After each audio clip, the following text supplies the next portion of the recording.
Happening now on Grid Tonight in IndyCar Test taking place at Barber Motorsports Park. Could another ex-Formula One driver be making the switch to the NTT IndyCar Series? Don't miss your weekly Grid World Motorsport League update from Matt White, and Formula One announced the 2022 schedule. How does it compare and differ from 2021? Hello to all our viewers watching here in the United States and around the world. I'm Kobe Lambeth from the Podium Finish. With me is Adam Lemerise, and welcome to Grid Tonight, weekly motorsports news program. Please feel free to comment in the chat room below, ask any questions you may have, and engage in the discussion. And let's kick off tonight's show with some interesting names. We'll be doing IndyCar testing in Alabama next week, and this coming Monday, there's going to be a private IndyCar test at Barber Motorsports Park. All photos in this IndyCar segment taken by Joe Skabinski, first reported by Marshall Pruitt from Racer.com. Link to his article in the video description below. We'll see an ex-Formula One driver testing for Aaron McLaren SP, and that driver is Nico Hulkenberg. Yes, the Hulk is going to be tested in IndyCar for the very first time today. Aaron McLaren SP confirmed it. For the last couple of years, Hulkenberg's name has been in the silly season rumor mill, potentially running the road and street courses for Ed Carpenter Racing. However, a deal was never reached between the two parties, but Hulkenberg will get to try out in IndyCar at the Alabama circuit. Pruitt says Hulkenberg's IndyCar test is more so for him to see how the IndyCar drives and discovers if he truly wants to race in the NTT IndyCar Series. Aaron McLaren SP expected to run the third car part-time alongside Pato O'Ward and Felix Rosenqvist next year, with full intentions of bringing that third car full-time in 2023. If all things go well at the upcoming test, maybe we'll see Nico Hulkenberg in that third car compete in several IndyCar events. Adam, how big would it be for IndyCar if Nico Hulkenberg joins the series in 2022? Oh, it would be incredible. You know, you think about all the F1 talent that's come over here to compete at IndyCar. Nigel Mansell, who retired from Formula One in 1992 and came over here to compete in IndyCar in 1993. He went out and won the IndyCar Championship in his debut with Newman Haas Racing. Jacques Villeneuve, Max Pappas, Jan Magnussen, among others, who have come from Formula One here to IndyCar. If Nico Hulkenberg would have joined that list, oh boy, could you see one of the greatest group of drivers on the IndyCar grid in a long, long time. And the international flavor of IndyCar would be cool. Think about it. You have names like Scott McLaughlin and Scott Dixon from New Zealand, Romain Grosjean from France, Kristin Lingard, who will be competing next year, is from Denmark. If you're not an IndyCar fan after next year, you better be, because IndyCar is going down a good path, and the action on the track will get very interesting in 2022 and years to come. Yes, it's very exciting seeing that Nico Hulkenberg is finally getting his long-awaited IndyCar test in the last couple of years since he lost his full-time Formula One drive. Hulkenberg has been just testing the water, seeing what's out there. I know, like I said, he's been in the rumor mill, talking about potentially racing the road and street courses, sharing that 20 car with Ed Carpenter, especially with Connor Daly's future up in the air. And speaking of that 20 car, the reports are that Ryan Hunter-Reay is going to be testing that car, but there's also potential that Connor Daly could return. I guess it really depends on the sponsorship situation. But going back to Nico Hulkenberg, I really hope he enjoys this. I remember several years ago, Fernando Alonso came to Barber Motorsports Park as well and tested the IndyCar on the road course to see how it drives. Maybe if Hulkenberg goes to Barber, really likes the car, thinks he can be competitive, I don't see why Nico Hulkenberg would turn down an opportunity to go race in the IndyCar Series. In my opinion, he's one of the most underrated Formula One drivers in recent memory. And like we see Romain Grosjean, when Grosjean switched to Haas and when Haas had all their troubles and fell towards the back of the grid, I think we really forgot how good of a driver Romain Grosjean was during his early years in Formula One when he was driving for Lotus. And come back to IndyCar, we were reminded that Romain Grosjean is a talented race car driver. He just needed that opportunity to showcase his skills, and he's definitely been doing that in the NTT IndyCar Series. And I think if Nico Hulkenberg gets that seat at Aaron McLaren SP, he can showcase his skills and show how great of a driver that he is. I don't remember the last time Nico Hulkenberg had a great chance of winning the race. Well, actually, I do. It's when he won the 24 hours of Le Mans overall with Porsche. So I'm sure Hulkenberg would definitely be excited about an opportunity to drive for a competitive organization in IndyCar, and also expected to be at the test. Another day in the IndyCar for two Andretti Autosport Indy Lights drivers, the 2021 Indy Lights champion Kyle Kirkwood and his teammate Devlin DeFrancesco. And the runner-up in this year's Indy Lights Championship, David Malukas. Racer.com says that Malukas is going to be testing with Dale Coyne Racing.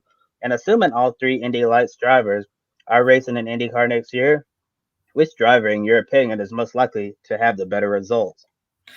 I'm gonna have to say Kyle Kirkwood.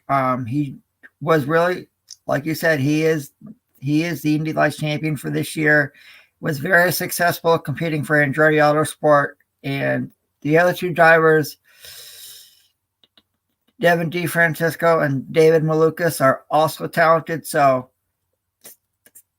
to see three Indy Lights drivers from this year get on the grid next year, if it happens, it'd be totally cool. I say, Indy Lights is a great stepping stone to compete in the NTT IndyCar Series. A lot of drivers have come from Indy Lights to IndyCars over the years, and these three drivers are just the latest. I say hopefully they make it on the grid, and I think it'd be really cool to see how they all compete against some of the top names like Scott Dixon, Romain Grosjean, Scott McLaughlin, Will Power, Alex Palou, Pato Ward, among others. I think it definitely has to be hands down Kyle Kirkwood.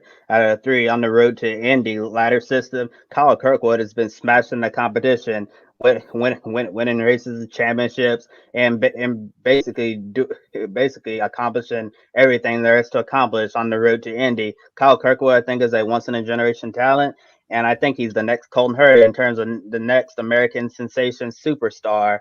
I think Kirkwood is really that talented. I'd throw him up there with Colton Herta in terms of potential. Maybe Kirkwood even turn out to be better than Colton Herta as a driver, but as the years go on, we'll have to wait and see if that argument holds any weight. But I definitely think Kyle Kirkwood has definitely shown the most potential to be a successful IndyCar driver. I'm sure at the beginning of his career, there's going to be some growing pains that rookies typically see, but as he gets more experience, learns from all his mistakes, Kirkwood, watch out, IndyCar drivers. He's going to be a force to be reckoned with. And David Malukas, I'll admit, I've been really impressed by his progress in recent years. His first year in Indy Lights competition, he was basically just there, not really fighting for the wins, just basically gaining that experience.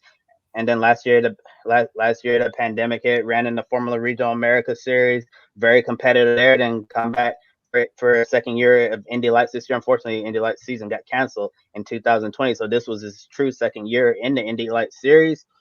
Malukas really looked good, winning races, swapping the lead back and forth with Kyle Kirkwood. The championship came down to the very last round of the season at Mid Ohio. I think David Malukas really improved a lot from his rookie Indy Light season, and he's definitely shown that he's capable of hanging with the best of the best in the NTT IndyCar Series. As for Devlin DeFrancesco, I'd actually like to see a lot more from him. I like to see him get some more laps, some more experience before I truly judge how he's going to do as an IndyCar driver. Because unlike Malukas and Kirkwood, DeFrancesco wasn't up there fighting for the wins back and forth with all of those guys. So it's going to be interesting to see how Devlin DeFrancesco develops, as he's expected to replace James Hinchcliffe in the number 29 Andretti Autosport Honda in 2022.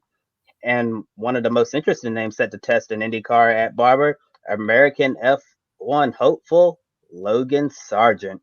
For the last several years, Sargent's been racing in Europe, trying to get on the road to Formula One and become the next American Formula One driver. He's raced in Formula Two for the last 3 years, but a move to Formula Two remains unlikely because he simply doesn't have the budget to move on. And that's really the sad, unfortunate, cutthroat, hard truth about motorsports. Last year, he finished third in the Formula 3 championship, only 4 points away from winning the whole thing, behind current Formula 2 standouts, the 2020 F3 champion, Oscar Piastri, and runner-up Teo Pourchaire. Sargent tried to go to Formula 2 with those two other drivers last year, but some issues with the lack of funding prevented the move. We came back to Formula 3 this year with a different, less competitive team, but getting a budget to finally race in Formula 2 in 2022 will be really tough to secure. It's not impossible, but it's definitely an uphill battle. Now, Marshall Pruitt's reporting that Sargent is going to be tested in IndyCar for AJ Foyt Racing. If Sargent's Formula One dreams fail to materialize, could IndyCar be a good alternative for him to continue his racing career? Absolutely. You talk about the stuff that he's accomplished in Formula 3. If we're seeing a lot of drivers come from Europe to compete here in to compete at IndyCar. It's a great racing series with loads of talent worldwide. So so if he can't get a seat in Formula 2, I say let him come over here to compete at IndyCar and see how he does. Maybe he would be strong enough to have some top 5 and top 10 finishes. Wins that may not happen right away, but if he stays competitive, who knows what could happen. I wish Logan Sergeant nothing but the best in his IndyCar test at Barber Motorsports Park, and we'll see if he is the next great American F1 driver down the road. And just because she made the move to IndyCar doesn't necessarily mean that your Formula One dreams are over. I know we've heard Colton Herta's name in the Formula One rumor mill for either next year or 2023. Colton Herta is definitely the next American superstar on the racing scene, and Formula One teams are definitely taking notice. The entire paddock and the IndyCar paddock, they believe that Colton Herta has what it takes to be a successful Formula One driver, and also Pato O'Ward getting that McLaren Formula One test at the end of the year in Abu Dhabi. We all know Pato has big dreams of potentially racing in Formula one day. So IndyCar is definitely a great place to be. You do extremely well over here in IndyCar, and maybe a Formula One team will finally notice you, and then you'll get that opportunity. I remember at the beginning of Pato O'Ward's IndyCar career, he really had a hard time securing funding, and it looks like he was going to be out of the series after he had graduated from Indy Lights. But Pato O'Ward kept digging, got an opportunity to join Red Bull's young driver program. Fortunately, that didn't work out for him, but Pato was such highly rated. Aaron McLaren SP had the funding, so they decided to sign him, and Pato did not have to worry about sponsorship at all. And if Logan Sergeant, who's currently having sponsorship woes trying to get into Formula 2, he does well in the IndyCar series, he very well could have a great career as an IndyCar driver and not even worry about Formula One. Or he could perform so well that Logan Sergeant could be like Colton Herta, where people are wondering if he could make the jump to Formula One. And if you really show out over here in the IndyCar series, maybe you'll get one of those programs that already have sponsorship secure, and all they need is a driver. And I'm sure that driver might as well be Logan Sergeant, because he's shown a lot of potential on the road to Formula One, and it'll be a shame if he can't go to Formula 2 and keep that up. But I'm sure the American race fans over here be glad to see Logan take on IndyCar, and it'll be interesting to see which team he drives for if he chooses to race over here. But AJ Foyt Racing, definitely a good start. And speaking of Formula 2, Adam, you talked about him. We had some news this morning from Rahal Letterman Lanigan Racing. After impressing the entire IndyCar paddock by making the Firestone Fast Six in qualifying and starting up front at the IMS road course, Kristin Lingard will depart Formula 2 at the end of the year and switch to the NTT IndyCar Series full-time, driving the number 30 Rahal Letterman Lanigan Honda. Adam, why are more drivers on the road to F1 suddenly flocking to IndyCar? Does it have a little bit to do with the Roman Grosjean effect? Well, yeah, and I mean, like I said last week, a lot of European race fans love to watch IndyCar, and and if they're having trouble, trying to get to compete in Formula One, they'll come over here and compete in IndyCar to see how they do. And like you said, Kobe, maybe someone from the F1 paddock will watch these IndyCar races and say, "Hey, maybe we're seeing what he does in IndyCar. Let's see how he does in Formula One." Kristin Lingard, I wish him nothing but success next year in the NTT IndyCar series. It's really cool to see it's really cool to see another driver from Europe coming over here to compete against some of the best in the world. IndyCar Series, the international flavor is so good right now, and next year's IndyCar grid could go down as one of the greatest IndyCar grids in history. You could have 15 to 20 drivers competing for a win and maybe a championship. There's so much good talent in the NTT IndyCar Series. And in 2022, the NTT IndyCar Series will be rocking and rolling, starting off at around an airport course in St. Petersburg, Florida. It's gonna be an awesome season. So be sure to keep up with all the IndyCar stuff right here on Grid Tonight, and of course our pre-race shows and our wrap-up shows will also have complete coverage of the 2022 NTT IndyCar season. Yes, next year IndyCar is definitely going to be rocking and rolling with all this driver talent that we're going to see. It's going to be crazy competitive next year, and I think next year's championship battle is going to be epic, especially with drivers, new faces and new places, all the shifting we're seeing in drivers leaving, drivers coming. It's going to be incredible. Kristin Lingard right here, the Danish driver, with the photo provided from Ray Hall, Letterman, Lanigan Racing. I will say I was extremely impressed by Kristin Lingard at the IMS road course, having limited seat time in an IndyCar and putting it on the second row of the grid. That is very, very impressive. And Kristin Lingard is one of those drivers who honestly should be on the path to racing in Formula One. He's that good of a driver, but unfortunately, the options just aren't open right now. Been an Alpine young driver.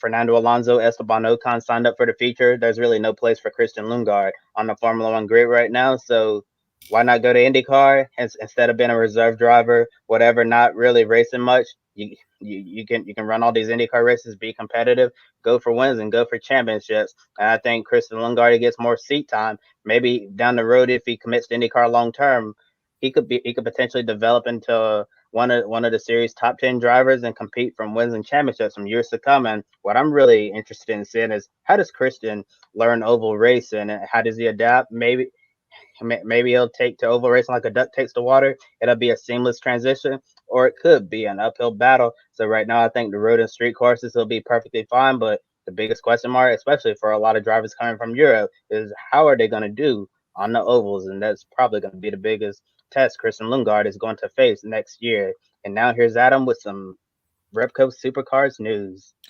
Thank you, Kobe.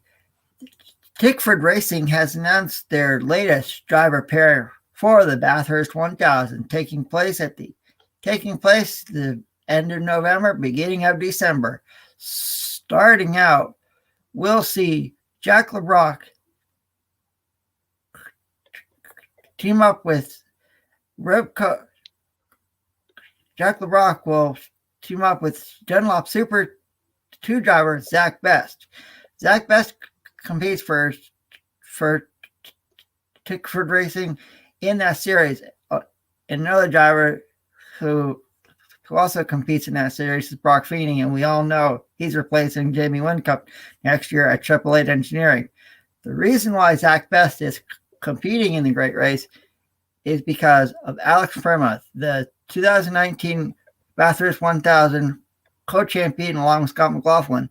The reason why is travel restrictions due to the global pandemic. In the number 6 Monster Energy Ford Mustang will be 2 great drivers, Cam Waters and his co-driver James Moffitt, son of the late great Alan Moffitt, who have a really good shot to claim the Peter Brock Trophy at the end of the Great Race. And in the number 44 Boost Mobile Ford Mustang will be 2 drivers that have a lot of experience. James Courtney, who's a former Supercars champion, and his co-driver, Thomas Randall, who will be competing as a wildcard entry at next weekend's budding trade, Sydney Super Night. So we'll see how he does in a single car entry. And in other supercars news, David Cauchi, who was Shane Van Gisbergen's race engineer, will be leaving Triple Eight Engineering at the end of the year to hand off. He'll be going to Kelly Groves Racing as team principal for the retired Todd Kelly. Cauchi was Jamie Wincup's race engineer from 2012 to 2020. And speaking of Jamie Wincup, I told you that he's going to be a father. Well, he's now going to be an author. He has got a brand new book coming out called Jamie Wincup, Drive of a Lifetime. And you can go online to V8 Sleuth. That's V8 SLEUTH.com.au and pre-order the book. It talks about Jamie's life from beginning all the way to the end, and it would make a great Christmas gift for your supercars friends and family. And don't forget, fans, next weekend the Ripco Supercar Championship gets back underway at Indy Motorsports Park. Can Shane Van Gisbergen keep up his championship lead and also lead in the grid ranking? And what about, can Jamie Wincup go in there and take the championship away? And what about the Dick Johnson racing duo of Will Davison and Anton DePasquale? And don't forget Cam Waters and Mark Frosty Winterbottom. We'll have all the coverage right here on Grid Tonight, as well as on our pre-race shows and post-race shows. So be sure to stay tuned to Grid Network for all of your Repco Supercars Championship news. Overall, it'll be really cool to see the boys from Down Under back in action after the long COVID-19 pandemic break. And Kobe, I'll throw it back to you.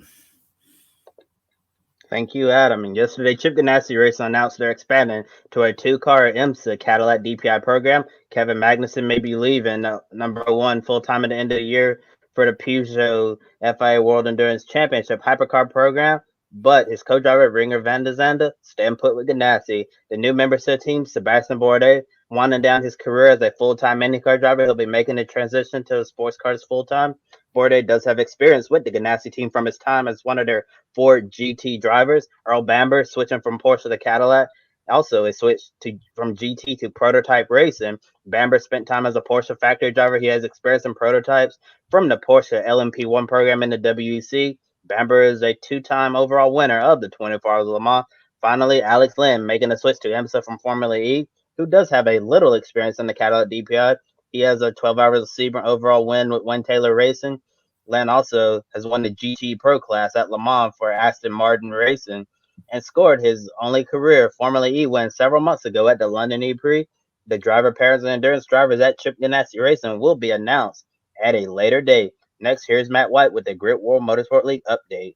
Hi everyone, Matt White here from the Grid World Motorsport League. It's time for another Grid World Motorsport League Top 10 update. Only 7 more weeks to go now of scoring. Week number 34 has just gone under the bridge, and we have a continual lead for Nicholas Maulini, the EMS LMP3 Championship leader. He's on 19.6 out of a possible 25. Some changes below. Former leader Timmy Hansen has slipped to 5th in standings after Royal Rallycross's round at Portugal at the weekend. Only a couple of rounds in that championship left to go. Some shuffling below that as well, with Jonathan Ray and Lewis Hamilton coming back into the top 10. One quick thing to mention, former Grid World Motorsport League leader Jason O'Halloran, who held the lead earlier on in the season, came up short in his chance to win the British Superbike Championship that concluded at Brands Hatch this weekend, and lost out to Taron McKenzie to the championship. Jason is 2 places above Taron in the Grid World Motorsport League. He's 15th, Taron is 17th. So that's where the BSP Championship fight ended up in our big table. So we've got 7 more weeks to go. A big one this weekend, of course, with Formula One at Austin, and 2 races for the W Series, the conclusion of their season, and Alice Powell and Jamie Chadwick, as you saw, 3rd and 4th in the Grid World Motorsport League points. So they've pretty much secured a top 10 spot, but who will claim the championship and who will be the higher in our standings come the end of the season? Only a couple more weeks to wait before Shane Van Gisbergen is back in action for supercars. Of course, we're going to have a big bunch of supercar races in the next few weeks to get us to the end of the season, and including, of course, Bathurst at the beginning of December. Week 35's update will be with you next week as always. Don't forget to check us out on Twitter at grid_WML for the Grid World Motorsport League. Thank you for the update, Matt. About 5 days ago, the 2022 Formula One schedule was released to the public. Looking at the 23 race schedule, oh boy, it'll be a grueling one for everyone in the Formula One paddock. I really feel for all of those people who are going to be zigzagging all across the globe. And this year, we're ending the 2021 season in the Middle East, and we're beginning the 2022 season in the Middle East as well. Bahrain, the season opener, followed by Saudi Arabia, and hopeful a return to Melbourne for the Australian Grand Prix. Imola's back on the schedule, hosting the Emilia-Romagna Grand Prix, replacing Shanghai's Chinese Grand Prix. With a lot of uncertainty surrounding the pandemic, Formula One won't visit China in 2022, despite all the Andretti and Colton Herta rumors of Alfa Romeo Racing. Chinese Formula 2 driver Guan Yu Zhou has been rumored to be a contender for the second Alfa Romeo seat. If Zhou gets a Formula One drive next year, he won't be able to race in front of his hometown crowd, which would be an absolute bummer for the talented driver. And being familiar with the Shanghai circuit and the large China market, do you see Formula One returning to China someday? I'm going to have to say yes, because there are a lot of Chinese Formula One fans out there. And, I always enjoyed the action at the Shanghai International Circuit. So I believe down the road we will see Formula One return to the Republic of China. It was a really great race when it happened, and hopefully down the road we'll see it again. Yeah, I'd definitely like to see the Chinese Grand Prix come back to the schedule. I think with Formula One's worldwide presence and looking at how large the Chinese market is, I think Formula One can't stay away from China forever, and I think it would be really important for them to be there, especially if you have a Chinese driver like Guan Yu Zhou, real talented young Formula 2 driver trying to secure enough funding to get that second Alfa Romeo seat. It's going to be interesting to see if Zhou is going to be able to get that seat, or all of the rumors we're hearing about Andretti and Colton Herta, if that's going to materialize as well. But it's definitely been a lot of fun to follow that particular story. And right after Imola, the highly anticipated second race in America, the Miami Grand Prix outside of Hard Rock Stadium, home of the NFL team Miami Dolphins. We still have a ways to go before the month of May, but you can just feel the excitement in the air about Formula One racing in Miami, Florida, as momentum builds for a potential third U.S. Formula One race in Sin City, in Las Vegas, Nevada. Adam, are you looking forward to the Miami Grand Prix? Is it going to be one of Formula One's most highly anticipated races in a long time? Oh, I'm looking forward to it. To give the viewers some perspective, back in the day, the old IMSA Camel GTP series used to run a race around Bicentennial Park in Miami, and the owner of the event was Ralph Sanchez, who was the founder of the Homestead Miami Speedway Complex, and everyone loved going to Miami. So with this race being in Hard Rock Stadium, who knows who you could see down there on the grid? You could see stars from other sports that love Formula One, love cars. You could see actors and actresses who fly in from Hollywood just for this event. It's gonna be an awesome weekend, and the course that is set up around Hard Rock Stadium, it's cool. So yeah, I'm looking forward to seeing F1 on a street course here in the United States. And in Miami, oh boy, sun, sand, and surf. plus cars. Yeah, baby.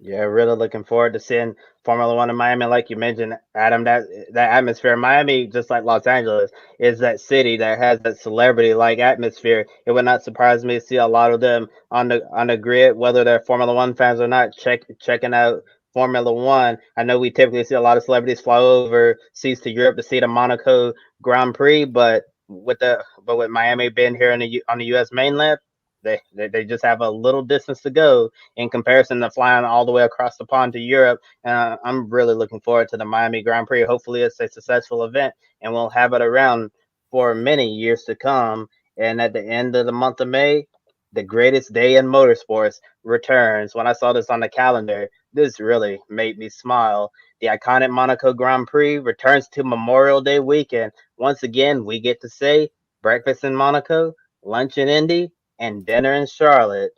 Did Memorial Day weekend feel a bit empty this year without the Monaco Grand Prix, especially with the event taking place ahead of time? And are you glad that it's back on this particular weekend? Yeah, it didn't feel right without the Monaco Grand Prix.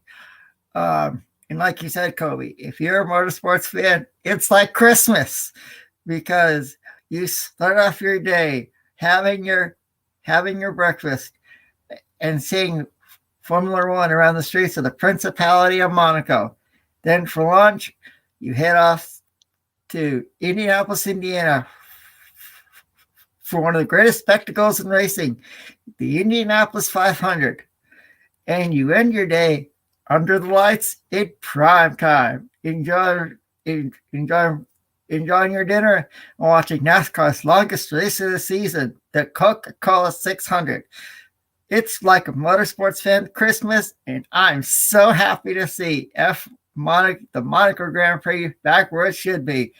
It will truly feel like Memorial Day all over again.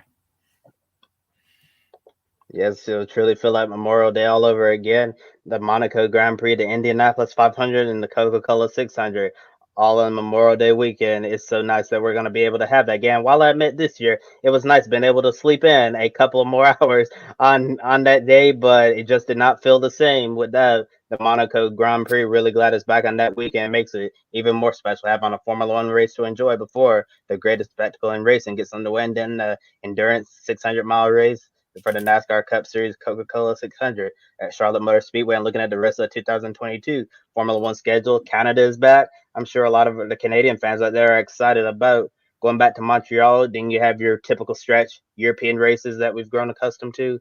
Singapore and Japan return after being off the schedule last 2 years because of the pandemic. Then COTA, Mexico City, Interlagos, and Abu Dhabi, rounds we've grown used to ending the 2022 season. Qatar is going to be returning in 2023. It's off the schedule in 2022 because the country is working really hard to prepare for the FIFA World Cup. So I'm sure all you soccer fans are going to be really excited about that. And Adam, taking one last look at that schedule right there, what are your final thoughts on the schedule as a whole? Well, when NASCAR put out a schedule, we all thought it was a really long schedule. Next year's Formula One schedule is going to have the most races that it's ever had in its history. You're going to be crisscrossing the globe back and forth. I'm so happy to see Japan, Australia, especially Australia, because now we can say Daniel Ricciardo at McLaren now has a homecoming race, with his home country fans. And Canada racing at the great Gilles Villeneuve track in Montreal I know the Canadian fans are really happy. But overall, I gotta say, it's gonna be the F1 drivers, teams, crews, media will be crisscrossing the globe back and forth. I hope they get a lot of travel miles out of this because they'll be competing in 5 continents. So I hope you're ready to wake up with your favorite breakfast and enjoy all the action from across the F1 grid, because next year it's going to be really good. Can Lewis Hamilton win another championship? And could we see another Lewis versus Max season? What about Ferrari and McLaren? Could they be in a fight for the world championship? Well, we'll just have to wait and see. The 2022 Formula One calendar is pretty good. And all I gotta say is the F1 season is gonna be awesome to watch. So buckle up and enjoy.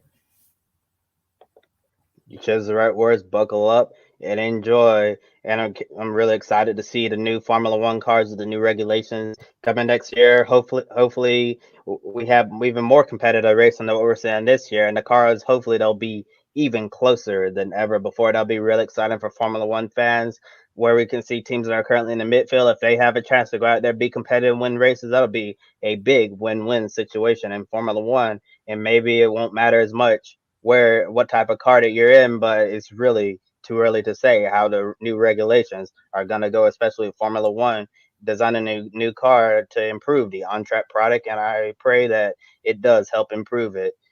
The 2021 Indianapolis 500 champion and now four-time winner of the event, Helio Castroneves, is getting back in a prototype, making his return to the IMSA WeatherTech Sports Car Championship, driving a number 60 Acura DPI for Meyershank Racing. Castroneves replacing Olivier Pla, who has struggled at various points throughout the season, joining Dane Cameron and Juan Pablo Montoya for the 2021 IMSA season finale in the 10-hour Motul Petit Le Mans endurance race at Michelin Raceway, Road Atlanta last year.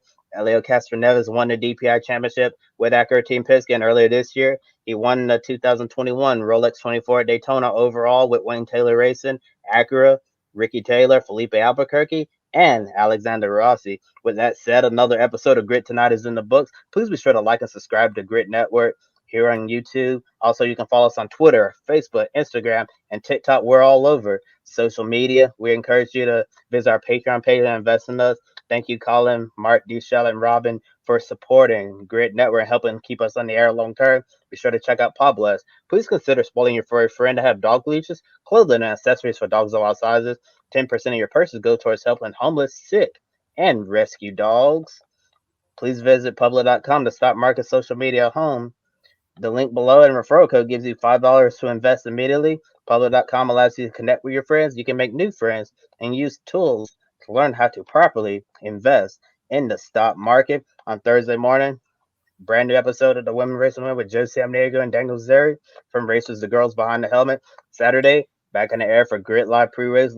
A lot of racing action this weekend. And then Sunday, Grid Live wrap-up. 90 minutes after we finish a busy afternoon of racing here in the United States with the NASCAR Cup Series in Atlanta, Kansas Speedway, and Formula One at Circuit of the Americas for the United States Grand Prix. Real excited for the racing we have set for this weekend. For Adam Lemerise, I'm Kobe Lambeth from the Podium Finish. Thank you for watching, and we'll see you next time. Don't be an anonymous investor. Join the stock market social media platform, Public.com. Invest any amount of money and share with friends and new friends. Discover new opportunities, such as new companies and potential business partners, and useful tools for beginners, and share your experience with friends on Public.com. Link in the video description gets you $5 for being a Grid Network viewer. Use the referral code GRIDnet for your free $5 to invest and start investing and networking on Public.com.